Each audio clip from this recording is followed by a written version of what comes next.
Zombies. They've stalked our nightmares for centuries. Ancient folklore. Voodoo curses. Biological nightmares. Apocalypse warnings. They're not just fiction. They're a reflection of us. Mindless, ravenous, unstoppable. From the dark rituals of Haitian Vodou to the fast-moving terrors of modern apocalypses, we'll uncover the origins, legends, and science behind the undead. Are zombies mindless monsters, or mirrors of our own fears and flaws? Whether they crawl from the grave or sprint through the streets, one thing is certain. When the dead rise, the rules of the living die. Welcome to the season finale of Project Black Garden, a Monsters and Myths podcast. Season 1, The Oleander Files. Episode 13. File number 275. The Zombie. I'm your host, Michael. So, lock your doors, check your pulse, and whatever you do, don't get bitten. Let's begin.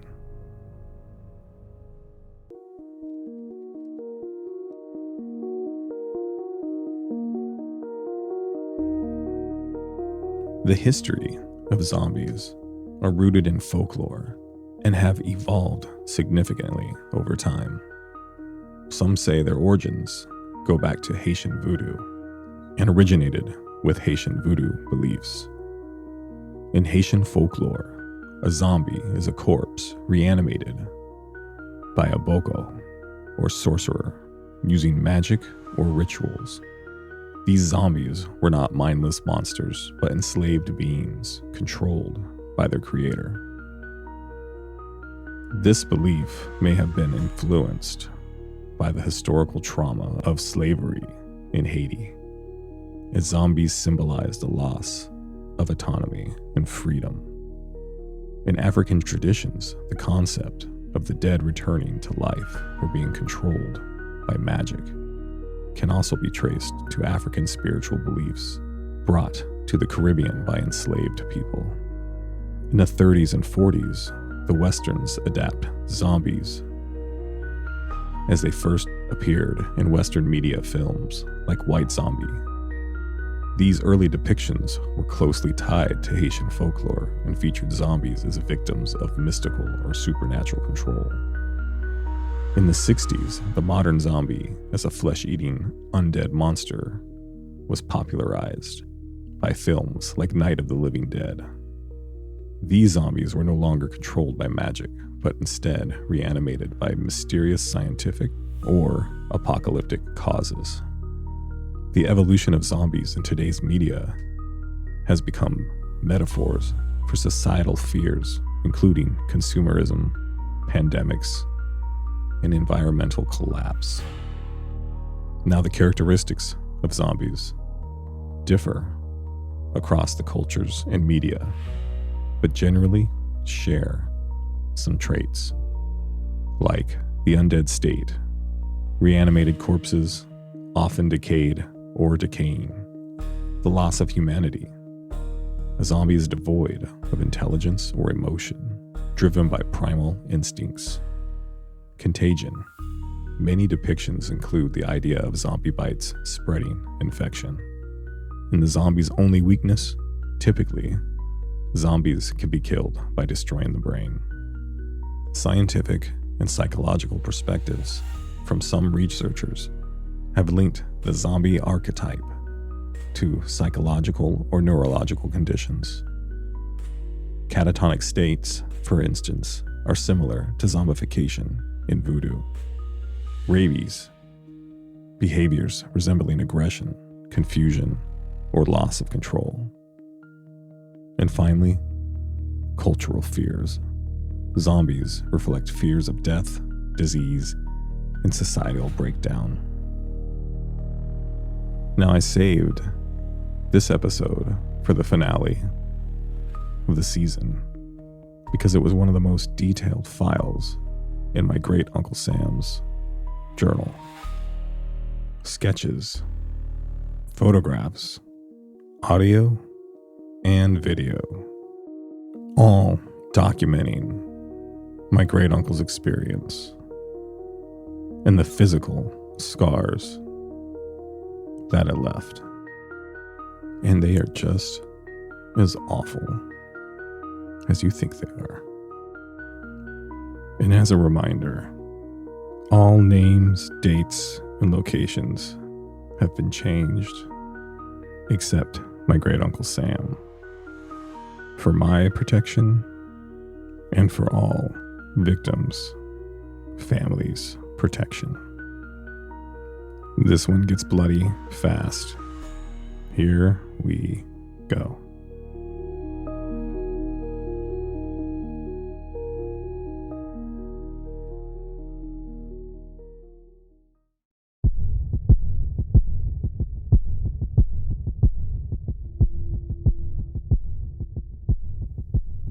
Now this file begins with Team 7734 flying into the cold and white Alaskan town of Nome, just as the night wrapped itself around them.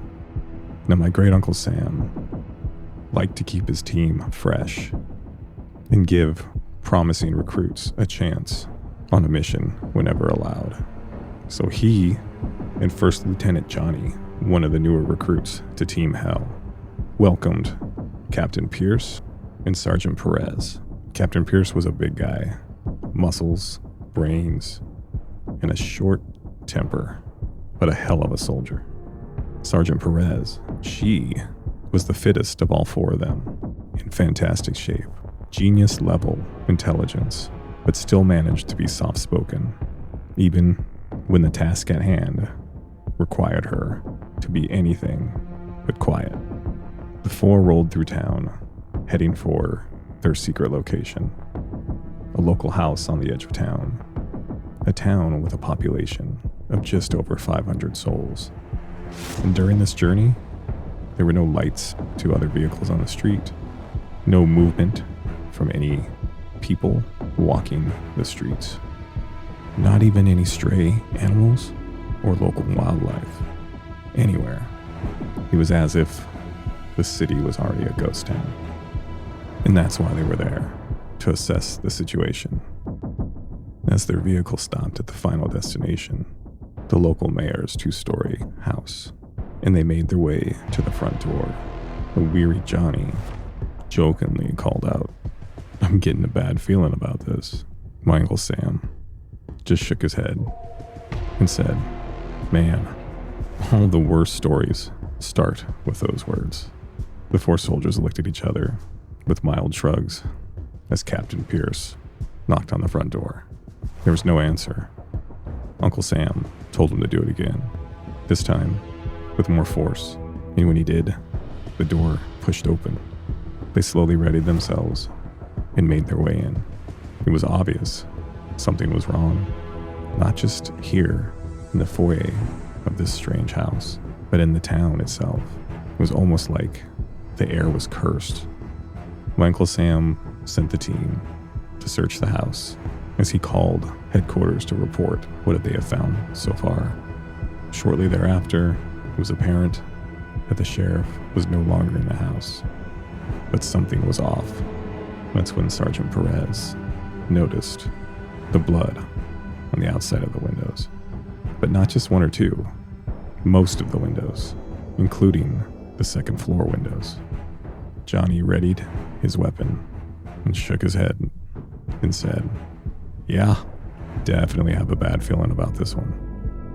Suddenly, from the doorway, a shadow emerged with a thick, gurgling moan. All four soldiers whipped around to find the owner of the house, Sheriff Gardner, but he was no longer human. He was missing half his face, teeth, mandible exposed, Chunks had been ripped from his chest and legs, and his arms dangled in meaty tendrils. The rest of his torso and face were sunken in, as if malnourished, like frozen beef jerky. Dead eyes searched the room in front of it, and when the smell of the first soldier hit Sheriff Gardner's nose, his bloody teeth clacked together in a sickening chomp, and a gasp escaped his lungs as he lunged forward, slamming into Captain Pierce, who managed to avoid any damaging contact or bite and spun the sheriff onto the floor, followed by a giant boot upon his chest. The monstrous sheriff clawed and snapped and jerked and twitched from under his giant boot, trying to grab at any flesh. Captain Pierce's eyes grew wide with understanding as he placed his M4 to the temple of the cursed man. My great Uncle Sam said from over his shoulder, "Zombies. Fuck. I hate zombies." Instantly, Sergeant Perez spun around and called out, "Movement, south window," her breath fogging the air as she raised her rifle.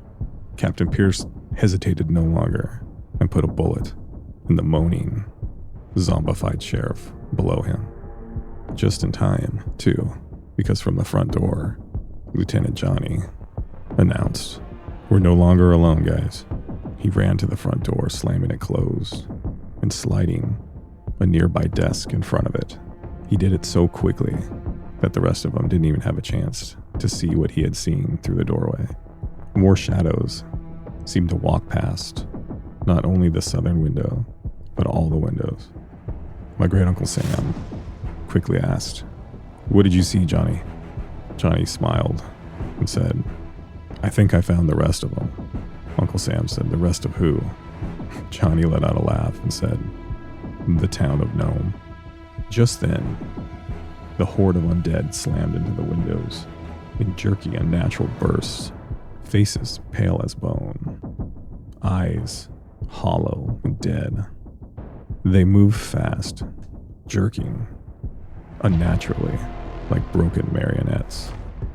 As the team readied themselves for the attack, Captain Pierce asked, "How many people live in this godforsaken town?"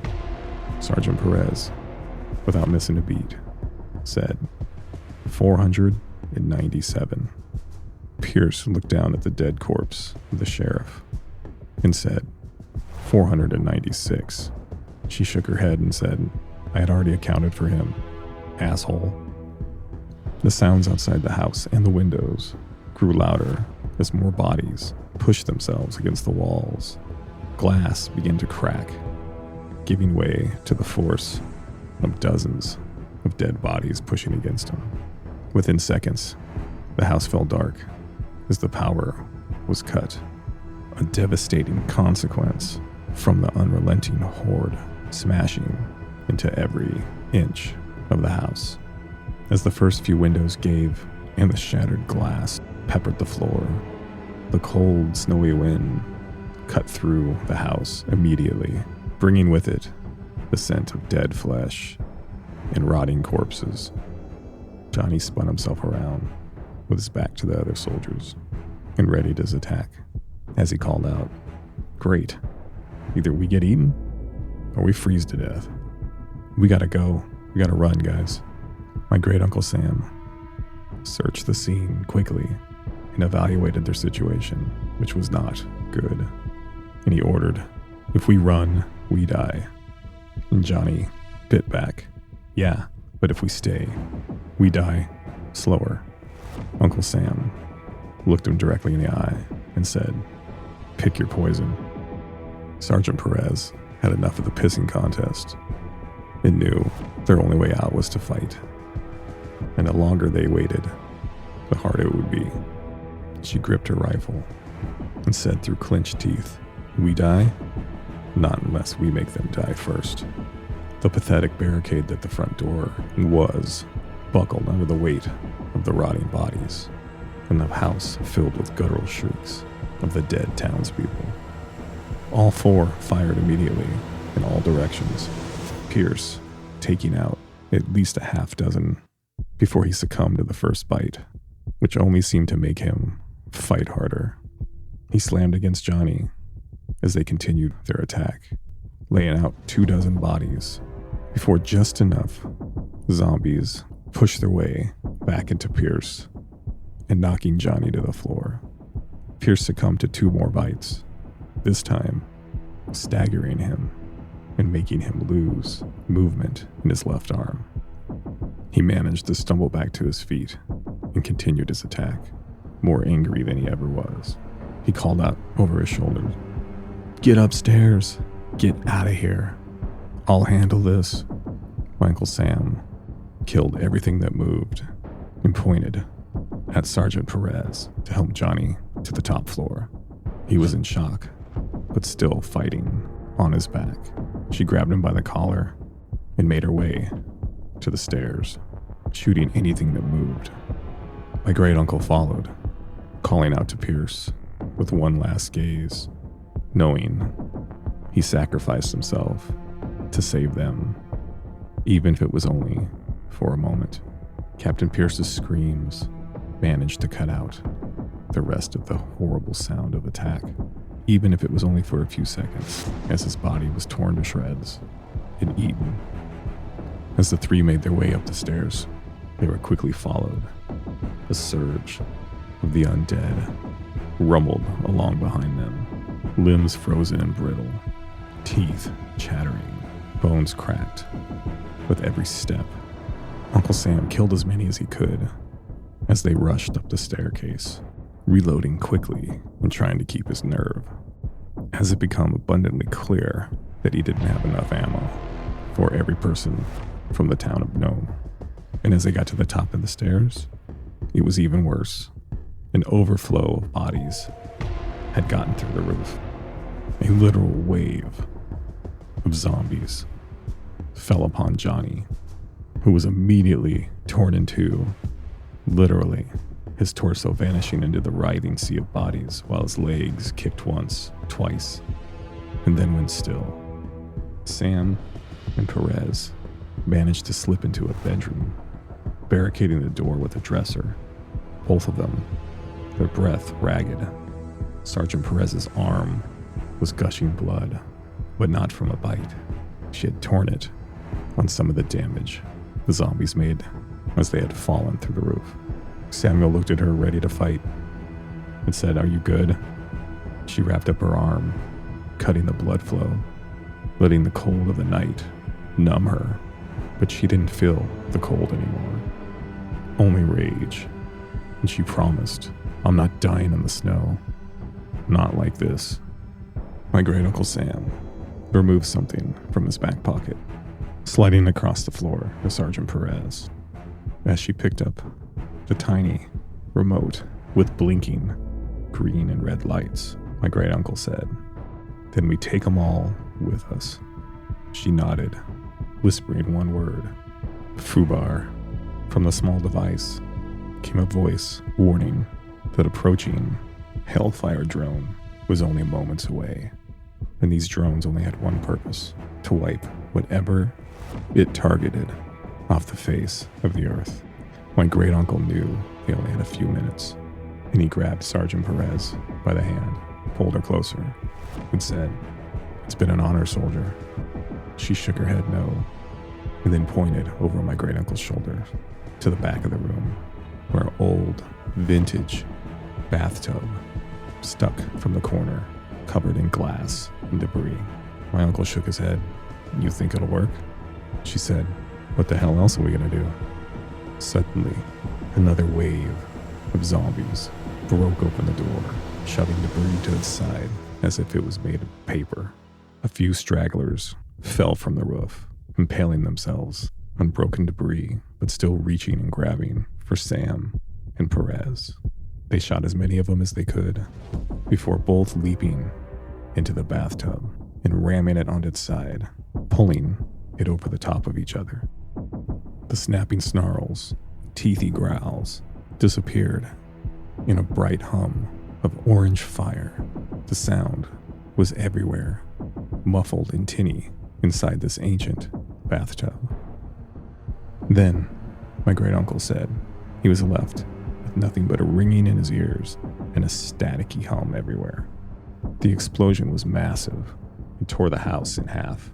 Fire lit up the Alaskan sky like a second miniature sun. When the backup arrived and the snow finally settled again, only 2 figures emerged from the smoke, bloody, burned, limping, but alive. My great-uncle Sam took most of the damage, but Sergeant Perez helped him onto the evacuation chopper. He nodded thank you, sizing up the Armageddon-like scene around them when it hit him that he lost another member of Team Hell. First Lieutenant Johnny had only been with the team for a dozen or so adventures, but it was long enough for my great-uncle Sam to regret that he didn't do more to protect him. Now the military documented everything, and my great-uncle managed to get out video footage and pictures, and even a small test sample from one of the charred zombies. And as soon as I find out a way to share this safely, I will. My great-uncle later learned that the zombie outbreak was brought on by a strange radiation from a UFO crash site 20 miles outside of Nome. But that's a story for another time.